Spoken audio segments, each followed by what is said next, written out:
আল্লাহ নবী জানিয়ে দিলেন শহীদরা যেভাবে ইন্তেকাল করবে কিয়ামতের দিনে সেইভাবে উঠানো হবে এবং শহীদকে আল্লাহ বেহিসাব জান্নাতি বানিয়ে দেবে। এ যুবকেরা, তরুণেরা, বাপেরা, শহীদের দরজা কতটা! মৃত্যু তো সবার হবে, আমারও হবে, আপনাদেরও হবে, সবার মৃত্যু হবে, কিন্তু মৃত্যু যন্ত্রণা কষ্টটা এত বড় কষ্ট যা কোনো ভাষাতে বোঝানো যাবে না।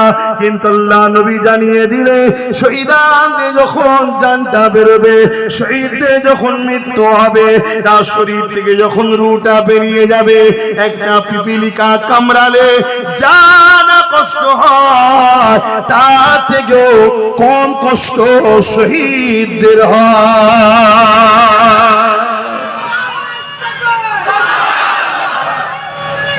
আল্লাহ উদাহরণ